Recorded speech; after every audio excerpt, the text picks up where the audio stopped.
Halo, selamat pagi. Assalamualaikum warahmatullahi wabarakatuh. Salam tabe selamat. Om Swastiastu, Namo Buddhaya, salam kebajikan.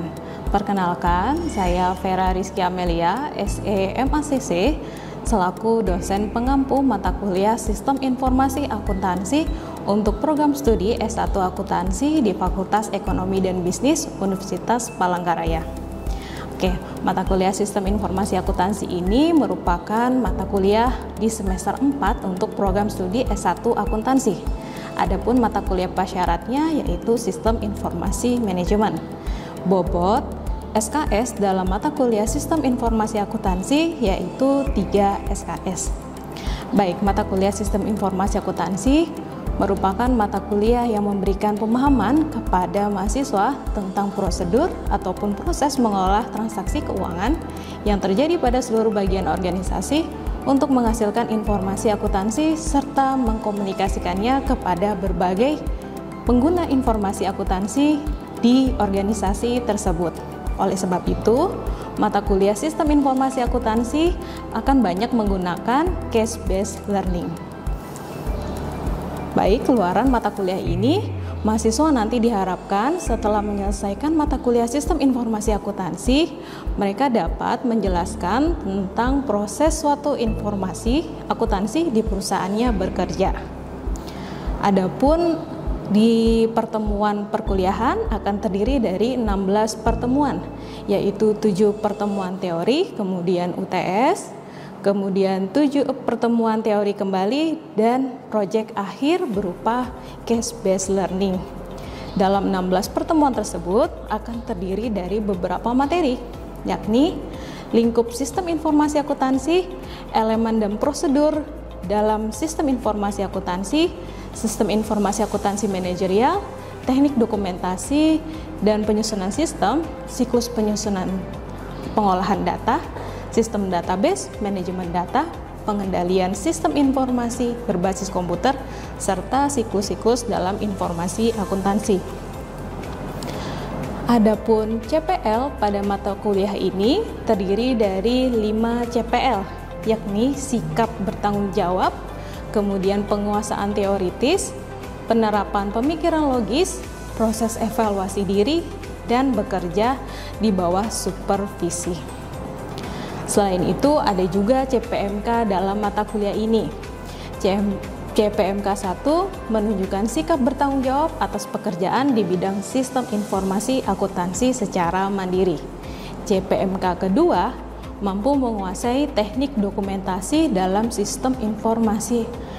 CPMK ketiga mampu mengaplikasikan teknik dokumentasi untuk menyusun sistem informasi akuntansi. CPMK keempat mampu menganalisis dokumentasi sistem terhadap kondisi pengendalian internal perusahaan. CPMK kelima mampu mengevaluasi dokumentasi sistem untuk mendukung pengendalian internal yang optimal bersama timnya. Dan terakhir, CPMK keenam mampu merancang dokumentasi sistem informasi akuntansi. Baik, referensi yang nanti kita gunakan selama mata kuliah Sistem Informasi Akuntansi menggunakan referensi dari Romney, Steinbart, dan rekan-rekan. Nah, judulnya adalah Accounting Information System edisi ke-15 tahun 2021. Adapun evaluasi pembelajaran pada mata kuliah Sistem Informasi Akuntansi nanti terdiri dari 20% tugas, 30% UTS, dan 50% case-based learning. Adapun case-based learning tersebut, 50% akan terdiri dari pertama presentasi solusi kasus ya, 15%. Jadi setiap kelompok akan wajib presentasi tentang kasus yang diangkat. Kemudian yang kedua, 15% partisipasi aktif dalam diskusi. Jadi setiap anggota di dalam tim wajib berpartisipasi aktif dalam diskusi. Dan terakhir adalah analisis kasus tertulis yang tertuang pada laporan akhir sebesar 20%. Sehingga total akhir dari bobot nilai seluruhnya adalah 100%. Baik, Demikianlah informasi pengenalan sistem informasi akuntansi untuk mahasiswa semester 4 program studi akuntansi di Fakultas Ekonomi dan Bisnis Universitas Palangkaraya. Selanjutnya mari kita simak video pembelajaran di kelas mata kuliah sistem informasi akuntansi. Oke, bismillahirrahmanirrahim. Selamat siang. Terima kasih ya sudah hadir kembali di mata kuliah Sistem Informasi Akuntansi. Baik, sebelum kita mulai, kita berdoa terlebih dahulu. Berdoa menurut keyakinan masing-masing, berdoa dimulai.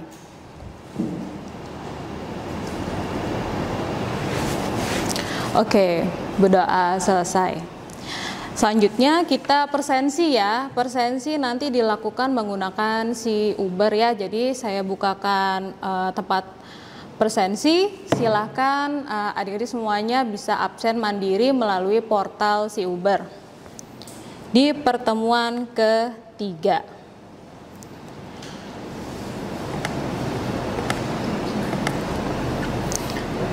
Oke, selanjutnya kita masuk ke dalam materi pertemuan ketiga, yaitu tentang teknik dokumentasi dan penyusunan sistem. Jadi referensinya seperti biasa kita menggunakan buku Romni dan juga Kris Miyaji ya. Nah, sebelum kita masuk ke dalam materi, saya akan tanya jawab sambil mengingat materi minggu lalu. Nah, ada pertanyaan seperti ini. Sebutkan 4 kata kunci untuk menjelaskan sistem informasi akuntansi. Kira-kira siapa yang bisa menjawab? Ya, silakan Luis. Kalau yang pertama, kalau dilihat data dikumpulkan ke dalam keranjang. Oke, ya jawabannya betul sekali ya. Terima kasih Luis sudah menjawab. Memang gambar yang pertama itu kita lihat ada data-data yang dianalogikan dengan apel yang dimasukkan oleh orangnya ke dalam keranjang. Ada gambar nomor 2. Kira-kira siapa yang bisa mendeskripsikan? Kira-kira seperti apa sih sistem informasi akuntansi ini? Ada yang bisa? Ya, silakan Wesia. Ya, silakan. Baik Bu, menurut saya Bu, untuk selanjutnya itu data dipilah berdasarkan kategori. Karena kan di gambar kedua itu Bu, ada dilihat dalam rak, ada buah-buahan dan sayuran yang telah dikategorikan menurut kategori mereka Bu. Segitu. Oke, terima kasih. Ya.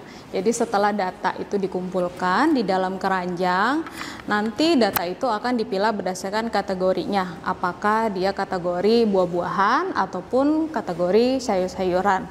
Nah, setelah itu baru data akan diproses, makanya ada gambarnya mixer. Setelah diproses, jadilah dia jus. Tinggal kita lihat ya, apakah tadi yang diproses adalah data dari buah-buahan, berarti dia jus buah ya. Kalau sayur-sayuran, maka dia jadi jus sayur ya. Nah, maka kita bisa menyimpulkan bahwa sistem informasi akuntansi itu nantinya akan melibatkan proses pengumpulan, penyimpanan, pemrosesan, hingga melaporkan informasi kepada investor, kreditor, maupun otoritas pajak. Nah, ada gambar yang kedua nih. Pertanyaannya adalah, apakah sistem informasi akuntansi selalu berbentuk teknologi perangkat komputer? Nah, dari gambar di depan, kira-kira ada yang mau menjawab nggak? Kira-kira apakah harus teknologi komputer? Silakan, ada yang mau menjawab? Ya, silakan Munawaroh. Menurut saya iya Bu. Ya, ada lagi jawaban yang lain?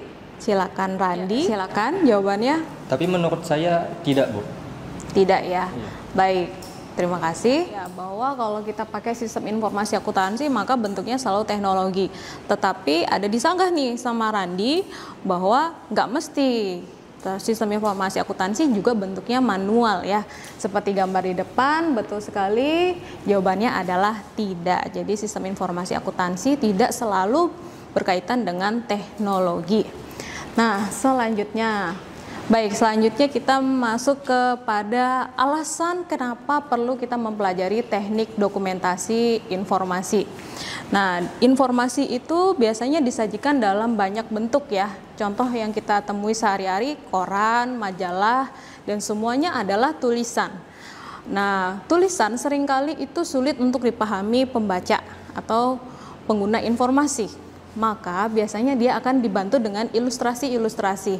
Makanya sekarang populer informasi itu disajikan dalam bentuk konten YouTube, konten TikTok, dan lain sebagainya.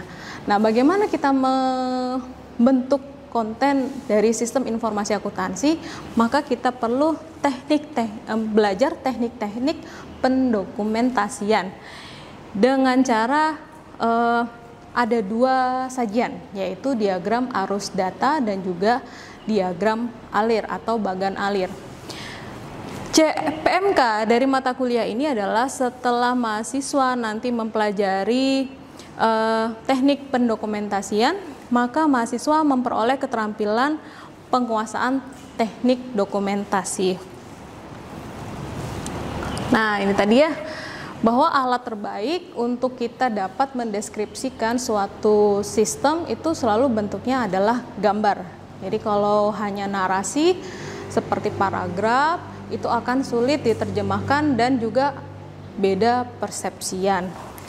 Nah, kita masuk ke tingkat pemahaman seseorang. Nah, tingkat pemahaman seseorang terhadap suatu dokumentasi itu pertama adalah mampu membaca dokumen dulu. Makanya kalau kita mungkin yang muslim kan ikro ya, baca nomor 1. Setelah dia mampu membaca, maka berangkat ke tingkat yang lebih tinggi, yaitu mampu mengevaluasi. Nah, berarti orang yang bisa membaca belum tentu dia mampu evaluasi nih. Kalau orang yang bisa mengevaluasi sistem, berarti dia pasti bisa membaca. Baru yang ketiga, setelah kamu mampu mengevaluasi sistem ini, kamu bisa merancang sistem. Jadi tingkat pemahaman yang mau dibangun dalam mata kuliah sistem informasi adalah tingkatan yang 1 dan 2. Sedangkan perancangan sistem nanti akan diperdalam melalui mata kuliah lainnya. Selanjutnya ada DFD atau data flow diagram atau bagan diagram arus data. Nah, di FD itu simbolnya hanya 4. Jadi yang kita pelajarin hari ini adalah memahami simbol-simbol ini gunanya untuk apa, kemudian kita buat suatu gambaran arus informasi sistemnya. Di FD hanya 4 simbolnya. Yang pertama itu simbol kotak ya. Nah, kotak itu menunjukkan entitas, kemudian ada anak panah untuk aliran data, dan lingkaran untuk proses serta penyimpanan data. Jadi saya mau mengingatkan kembali bahwa kaidah ketika kita merancang sistem atau mengevaluasi sistem itu terdiri dari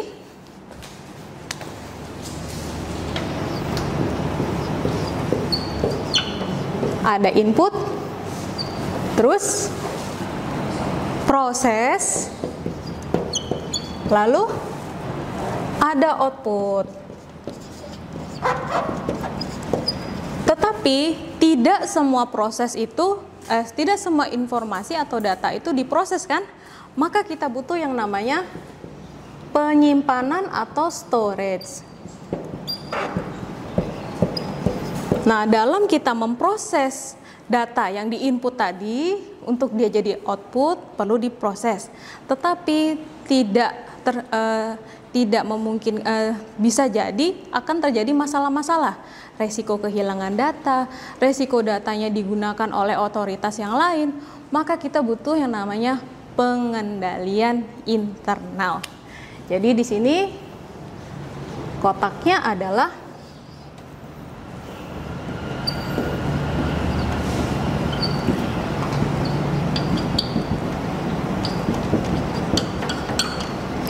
pengendalian internal. Baru kalau kita bisa gambarkan usernya, harus ada user yang bertugas untuk menginput data. Nanti harus ada user juga yang menggunakan data. Jadi user itu atau sistem itu tidak bisa kita ciptakan sesuka hati kita tanpa tahu siapa yang nanti menggunakan sistem. Ya, jadi kaidahnya ada input, proses, penyimpanan atau storage, kemudian outputan. Nah, kalau dari gambar ini, entitas nanti siapa saja sih Bu yang terkait dengan entitas? Bisa antar departemen, Departemen SDM, Departemen Keuangan, Departemen Research and Development, dan teman-temannya itu disebut dengan entitas. Kemudian prosesnya apa? Misalkan saya mau membayarkan gaji karyawan, maka nanti akan terkait dengan Departemen Keuangan nomor 1 yang bagian bayar gaji. Yang kedua adalah Departemen SDM. Maka untuk proses pembayaran gaji akan ada 2 departemen yang saling berkaitan. Dan jangan lupa ada penyimpanan data, simbol penyimpanan data ya. Karena tidak mungkin semua data itu langsung berupa jadi output ya. Karena kita jadi ngeri kalau misalkan kita mau ngeprint atau mau masukin data di laptop tanpa kabelnya connect ke dalam laptop, printernya ngeprint sendiri. Nah, pasti kita akan lari kabur ya. Ada hantu katanya, padahal bukan ya. Nah, begitu. DFD tertinggi itu disebut dengan DFD level 0 atau diagram konteks. Contohnya adalah seperti ini. Kalau kita bicara DFD level 0, ciri-cirinya adalah dia umum sekali. Nanti selanjutnya DFD itu seperti kita pakai loop di stomata jaringan daun ya. Nah, atau kalau kita mau analogi yang lain, makalah. Kalau makalah bab 1 pendahuluan. 1.1 latar belakang. 1.1.1 apa isinya? Misalkan tujuan, manfaat dan lain sebagainya. Maka dia akan turun temurun. Di FD level 0, gambarannya luas dan umum, tidak ada penomoran. Langsung tidak ada aktivitas yang dirincikan. Kalau kita masuk ke DFD level 2, maka dari sistem proses penggajian ya, yang di tengah ini adalah sistem proses penggajian. Nih, nanti kita jelaskan pada slide selanjutnya. Dia terdiri dari 5 aktivitas. 5 aktivitas itu apa? Ada mengupdate payroll-nya dulu, yang kedua harus kita bayarkan berapa sih perhitungan gajinya, jangan sampai kita membayar lebih. Kemudian yang ketiga kita menyiapkan laporan, membayarkan pajak-pajak dan kewajiban dari karyawan, dan terakhir mengupdate general ledger. Nanti kita bisa lebih dalam lagi melihat bagaimana tata cara membayar gaji karyawan. Berarti 2.0 itu nanti disajikan dalam bentuk yang seperti ini. Berarti untuk kita bayar gaji karyawan, kita butuh time card untuk dia cek absen ya. Absennya tepat waktu atau enggak, dia lembur atau enggak, dan seterusnya. Kemudian pajak penghasilannya berapa. Baik, selanjutnya kita akan berlatih praktikum menggambar flowchart ya. Jadi silakan untuk dapat men-scan barcode di depan. Ini merujuk kepada panduan praktikum kita. Sedangkan link yang di bawah untuk kita praktikum menggunakan website. Oke, semuanya sudah selesai mengakses? Bisa? Baik, terima kasih. Selanjutnya, terima kasih ya sudah partisipasi aktif dalam praktikum menggambar flowchart. Jadi di depan adalah tugas mandiri dari adik-adik semuanya. Jadi di rumah nanti silakan berlatih kembali untuk menggunakan aplikasi berbasis websitenya, yaitu mereplikasi SOP pembayaran gaji Satker KPPN. Nanti tugasnya silakan dikumpulkan di GCR sesuai dengan tenggat waktunya. Oke, terima kasih sudah berpartisipasi aktif. Semoga minggu depan lebih semangat lagi kuliahnya. Kita tutup dengan doa. Berdoa menurut keyakinan masing-masing. Berdoa dimulai. Oke, berdoa selesai. Terima kasih, sampai jumpa lagi. Selamat siang. Wabillahi taufiq wal hidayah. Wassalamualaikum warahmatullahi wabarakatuh.